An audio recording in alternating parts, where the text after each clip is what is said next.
You are living inside a clock that doesn't exist. And I don't mean that as a riddle. I mean it as a fact. Your brain has no organ for sensing time. There is no part of you that detects the passage of time the way your eyes detect light, or your ears detect sound. And yet time feels like the most real thing about your existence. You feel it moving. You feel yourself moving through it. The past feels heavy.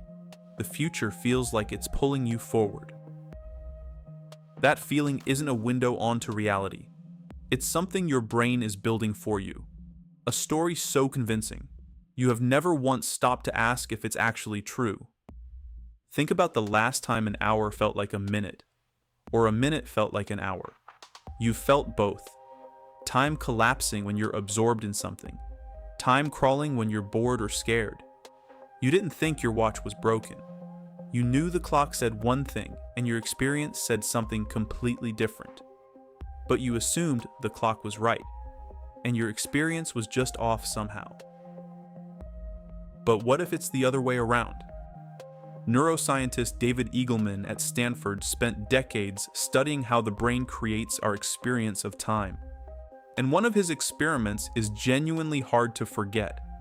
He had people fall backwards off a 150-foot platform, controlled with a harness, completely safe, while wearing a device on their wrist that flashed numbers too fast for the eye to normally catch. The question was simple. Does time actually slow down when you think you're about to die? Do you literally get more frames per second? More detail? More time to react? The answer was no. Nobody could read the numbers. Time didn't slow down at all, not in any real measurable way. What actually happened was stranger. After the fall, the brain rewrote the memory. It went back in and inserted a feeling of slowness that hadn't existed in the moment. The slow-motion experience of a terrifying fall isn't happening live. It's edited in afterward. Your brain inflates the memory of dangerous moments to make them stick.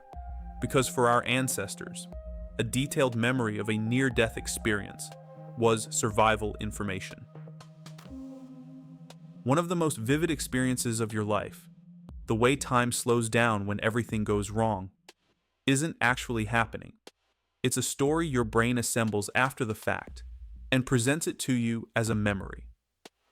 And this is just one example of what your brain is quietly doing every single moment. In the 1800s, psychologist William James noticed something that had been hiding in plain sight. The present moment, the feeling of right now, isn't actually a single point in time. It's a small window, a brief slice of recent experience that your brain stitches together and presents to you as happening simultaneously. The reason this matters is that stitching takes time. Your brain has to collect signals from your eyes, your ears, your skin, process them, sync them up, and then hand you a finished version of reality. That process takes about 80 milliseconds, which means the world you are seeing right now already happened. You are always, unavoidably, living slightly in the past. And the future isn't any more real. Neuroscientist Moshe Bar has shown that the brain's main job isn't reacting to the present. It's predicting what's about to happen.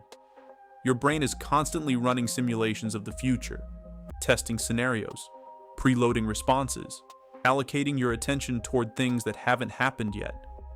The feeling of time moving forward is just what it feels like to have that prediction machine running. This is why anxiety feels like it lives in the future, because it literally does. Your brain has jumped ahead into an imagined timeline and started responding emotionally to something that hasn't happened. The fear is completely real. The thing causing it doesn't exist yet. And the past, just as constructed as the future. Memory researcher Elizabeth Loftus spent 50 years proving something that most of us find uncomfortable. Memory isn't a recording. It's a reconstruction. Every single time you remember something, you aren't playing back a stored file. You're rebuilding it, filling in gaps, updating details based on what you know now, and then saving a new version, one that's been quietly changed by the act of remembering it. Your past is not a fixed record. It's a document your brain is actively editing every time you open it. The past you grieve, the past you're proud of, the past that wakes you up at 2 a.m. isn't preserved exactly as it happened. It's a version that's been revised more times than you know. So here's what we're actually dealing with. The present moment you're experiencing right now was assembled 80 milliseconds ago. The future you're worried about is a simulation your brain is running without asking you. The past you carry with you is being quietly rewritten every time you think about it. And your sense of moving through all of this, time as a current, flowing in one direction, is something your brain is generating, not something it's receiving. Even physicists are on board with how strange this is. In the equations that describe how the universe works, there is no special moment called now. The math works the same forwards and backwards in time. Physicist Carlo Rovelli argues that the sense of time flowing in one direction, always forward, never back, isn't a feature of the universe itself. It's a feature of us, of beings with memories and expectations and bodies that wear out. Take away the creatures who remember and anticipate, and time's arrow disappears entirely. The universe doesn't experience time passing. Only you do. And you only do, because your brain created that experience for you. Now, none of this makes time less real in the ways that actually matter. The people you love are still going to age. Opportunities you don't take will still close. Choices you make will still have consequences. The practical version of time, the one that runs your calendar and your life, is as real as it ever was. But here's what is worth taking seriously. The research on time perception keeps finding the same thing. Time feels longer, both in the moment and in memory, when you are doing something new. When your brain encounters something it hasn't seen before, it pays closer attention. It records more detail. And that detail, looking back, makes the experience feel longer and richer than it actually was. A week somewhere completely unfamiliar will feel longer in memory than a month of the same routine.